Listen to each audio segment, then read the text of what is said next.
नमस्कार, good evening, बहुत स्वागत है। टॉप 5 देख रहे हैं आप, जिसमें हम 5 एंकर्स बताते हैं 25 खबरों का पूरा अपडेट। तो आज की बड़ी खबरें क्या हैं, एक एक करके जानते हैं। सबसे पहले बात ओडिशा में समुद्री तट से टकराए दाना की।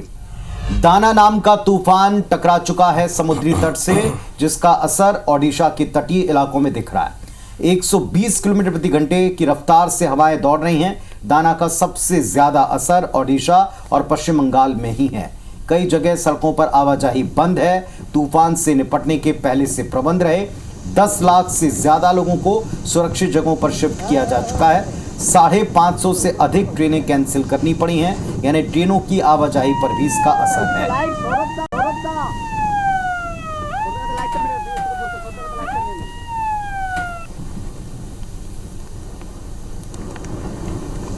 तो 120 किलोमीटर की रफ्तार से हवाएं चली। तट से टकराने के बाद में कुछ कमजोर पड़ा है दाना, ये बताया गया। पहले से इंतजाम कर रखे थे, प्रबंध थे, अलर्ट था। कई सारे लोगों को सुरक्षित जगहों पर शिफ्ट किया है। ओडिशा और वेस्ट बंगाल के तटीय इलाकों में इसका असर है। देश के कई राज्यों में इसकी वजह से बदली है। त्योहार के समय इस तरह के मौसम से कुछ लोग परेशान भी हैं, लेकिन कई जगहों पर यातायात पर सीधा सीधा असर है। ट्रेनों की आवाजाही प्रभावित है। 550 ट्रेनें कैंसिल करनी पड़ी हैं। इसके अलावा सड़क मार्ग पर भी कई जगहों पर ओडिशा और पश्चिम बंगाल में इसका असर देखा गया। तो कई जगहों के ऊपर राहत और बचाव कार्य का जायजा लेने भी अधिकारी, राजनेता, सीएम ये दिखाई पड़े। ओडिशा में देखें आप, मोहन चरण मांझी मुख्यमंत्री पहुंचे और वॉर रूम जो बनाया गया था उसका बैठकर जायजा लिया। पश्चिम बंगाल में भी जो रणनीति कक्ष बना है, जहां से ये सारी आपातकाल की व्यवस्थाओं को संचालित किया जाना था, उन्होंने भी जायजा लिया है।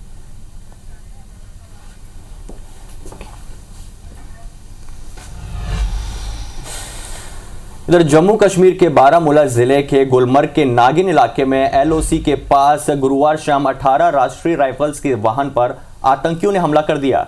आतंकियों की गोलीबारी में 3 जवान शहीद हो गए। इसके अलावा 2 पोर्टर की भी मौत हो गई है। पोर्टर सेना की मदद के लिए होते हैं। वो पहाड़ी इलाके और फ्रंट पोस्ट पर सामान पहुंचाने में मदद करते हैं। इधर महाराष्ट्र में विधानसभा चुनाव से पहले उठापटक का दौर जारी है। बाबा सिद्दीकी के बेटे जीशान 25 अक्टूबर को कांग्रेस छोड़कर एनसीपी अजीत गुट में शामिल हो गए थे। शुक्रवार सुबह एनसीपी अजीत गुट ऑफिस में जीशान ने पार्टी की औपचारिक सदस्यता ली। इसके बाद एनसीपी अजीत गुट ने महाराष्ट्र विधानसभा 2024 के लिए कैंडिडेट्स की दूसरी लिस्ट जारी कर दी है और पार्टी ने जीशान को बांद्रा पूर्व से उम्मीदवार बनाया है। जीशान साल 2019 में कांग्रेस के टिकट पर विधायक बने थे और उनके पिता बाबा सिद्दीकी भी कुछ दिनों पहले ही अजीत गुट में शामिल हुए थे। और इस वक्त आपको एक बड़ा अपडेट देते हैं छत्तीसगढ़ के बलरामपुर से, जहां 2 दिन से बवाल की स्थिति है। शव लेकर मृतक के गांव पुलिस पहुंच गई है। भीड़ गांव की तरफ रवाना हो गई। भारी संख्या में पुलिस बल मौके पर मौजूद है। गांव में तनाव चारों तरफ है। संतोषी नगर मृतक का गांव बताया गया, जहां अब शव को लेकर पुलिस पहुंची है। इसे शव ले जाने के विरोध के तौर पर पहले हमने अस्पताल कैंपस की तस्वीरें दिखाई, जहां पथराव किया था। भड़के लोगों ने शव लेने से इनकार कर रहे थे। मुआवजे की मांग की जा रही थी। दरअसल बीवी के लापता होने की स्थिति में लगातार पुलिस बुलाकर मृतक से पूछताछ कर रही थी और तभी संदिग्ध अवस्था में उसकी डेड बॉडी बाथरूम में टंगी मिली है, पुलिस कस्टडी के भीतर। इसी बात को लेकर भारी हंगामा है, लोगों में गुस्सा है। शव लेने से इनकार किया, मुआवजे की मांग की।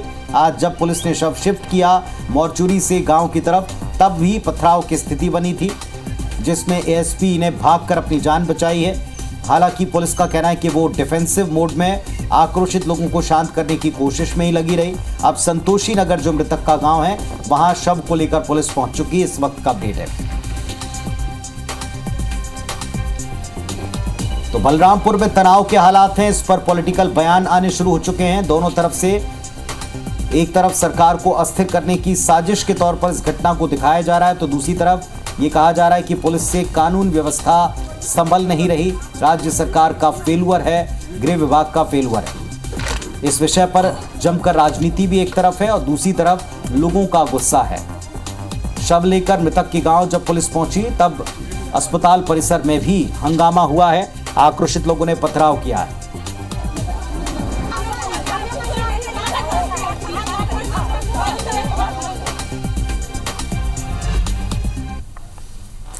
तो बलरामपुर में थाने में हुए युवक की मौत मामले में बवाल थमने का नाम नहीं ले रहा है। जिला अस्पताल में शव के पोस्टमार्टम के दौरान भी आक्रोशित भीड़ को संभालने में पुलिस के पसीने छूट गए। लोगों ने नेशनल हाईवे 343 में चक्का जाम भी किया और इस दौरान पुलिस और स्थानीय लोगों के बीच झड़प भी हो गई। गुस्साई भीड़ को पुलिस लगातार नियंत्रित करने की कोशिश कर रही है, लेकिन भीड़ का आक्रोश समय के साथ और बढ़ता जा रहा है। वहीं अस्पताल पहुंचे परिजनों ने मौत पर कई सवाल खड़े किए और कुछ मांगे पुलिस के सामने रखी, जिनके पूरा होने के बाद शव लेने की उन्होंने बात कही थी। तो बलरामपुर में लगातार लोगों का गुस्सा सामने आ रहा, लोग हंगामा कर रहे हैं और भीड़ ने एसपी पर लाठी और पत्थर से हमला कर दिया। तस्वीरें आप देख पा रहे हैं, एसपी और पुलिस कर्मियों ने किसी तरह भागकर अपनी जान बचाई है। शव को मरचुरी से ग्रामीण ले जाने नहीं दे रहे थे।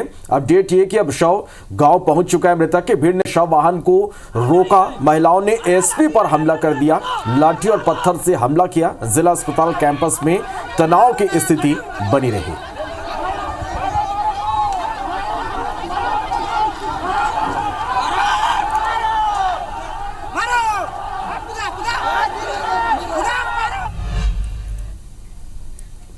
फिर बलरामपुर जिले के कोतवाली में हुए युवक के कस्टोडियल डेथ के मामले में बवाल मचा हुआ है, मगर इसकी सबसे महत्वपूर्ण कड़ी है मृतक गुरुचरण मंडल की पत्नी रीना मंडल, जो अब तक लापता है। IBC 24 ने तलाश की रीना के परिवार वालों की, तो जिन्होंने बताया कि चौंकाने वाला खुलासा किया है। रीना के परिवार वालों ने बताया कि रीना मृतक गुरुचरण की दूसरी पत्नी थी, जिसकी शादी 2021 में हुई थी। शादी के बाद से रीना को प्रताड़ित करने का भी खुलासा रीना के परिवार वालों ने किया।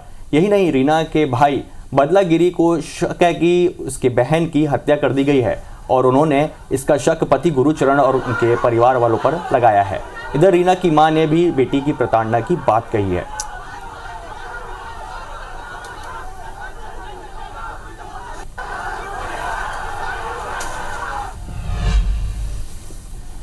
तो बलरामपुर में जो कुछ हुआ और उस पर अब जिस तरह की राजनीति है, क्या एक वारदात के पीछे राजनीति चमकाई जा रही है या ये वारदात ही राजनीति का शिकार हो गई है, इसके ऊपर आज आप छत्तीसगढ़ की बात रात 8 बजे मेरे साथ देखिएगा। फिलहाल आगे बढ़ रहे हैं। रीवा जिले के गुड़ थाना क्षेत्र में एक दिल दहला देने वाली घटना सामने आई है। दरअसल गुड़ थाना क्षेत्र में स्थित भैरव बाबा के स्थान पर पति पत्नी पिकनिक का आनंद ले रहे थे और तभी 5 बदमाश पहुंचे और उन पर अटैक कर दिया। आरोपी ने पति को पेड़ से बांधा और उसी के सामने पत्नी के साथ सामूहिक रेप किया। घटना के बाद पीड़ित दंपति ने पुलिस को इसकी सूचना दी, जानकारी दी। 4 से 5 आरोपी इसमें हिरासत में लिए गए। पूछताछ में अपराध कबूल कर लिया है आरोपियों ने। वारदात के बाद कांग्रेस ने सरकार पर वार किया।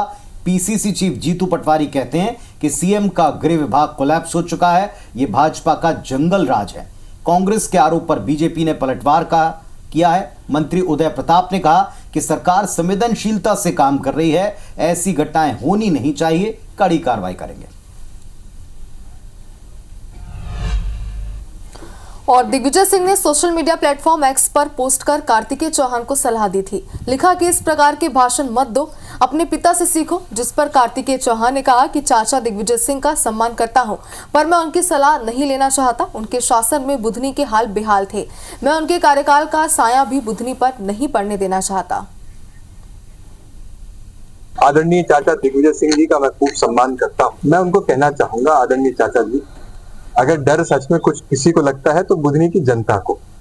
बुधनी की जनता आपसे डरती है, आपके 10 साल के उस कार्यकाल से डरती है। हम आपको विश्वास के साथ कहना चाहते हैं, पूरी विनम्रता के साथ चाचा दिग्विजय सिंह जी, कि हमारी बुधनी की जनता पे आपके राज्य का काला, आपके शासनकाल का जो साया था वो भी हम नहीं पड़ने देंगे। और अब हमारे होने वाले विधायक आदरणीय दादा रमाकांत भार्गव जी, जिनके नेतृत्व में हम जीतेंगे, उस पर भारतीय जनता उस पर हमारी बुधनी की जनता विश्वास करती है।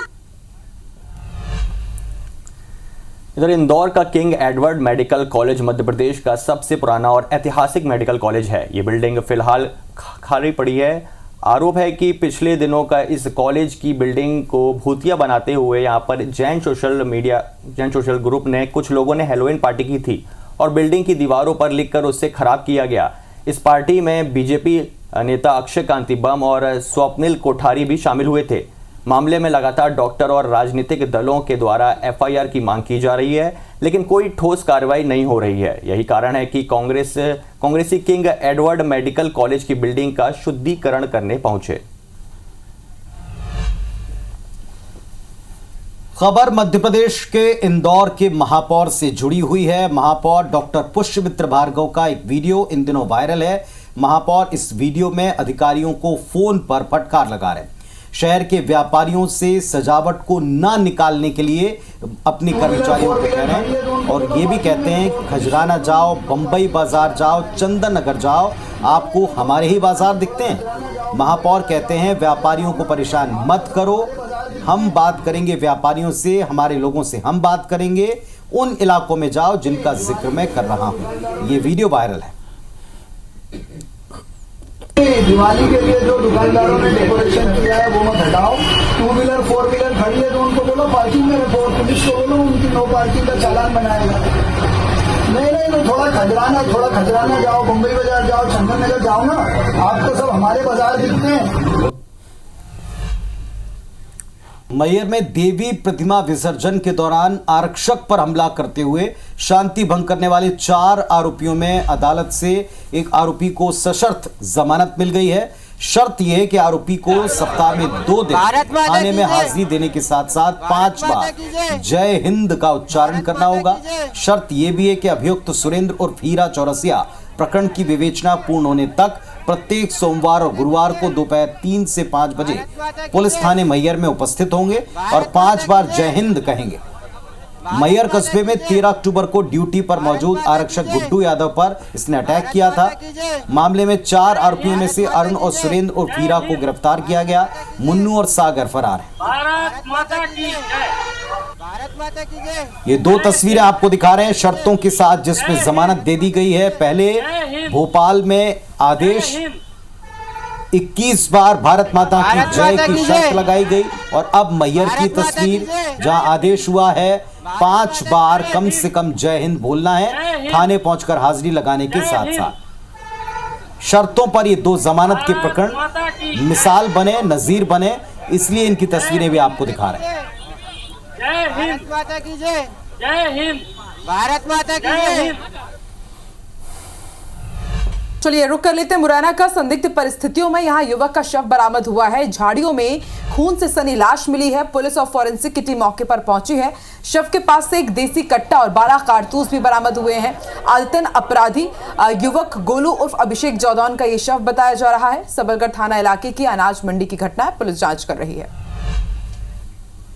इधर ग्वालियर में 3 हथियार तस्कर गिरफ्तार हुए हैं। 3 पिस्टल, 1 रिवॉल्वर समेत 24 जिंदा कारतूस बरामद हुए हैं।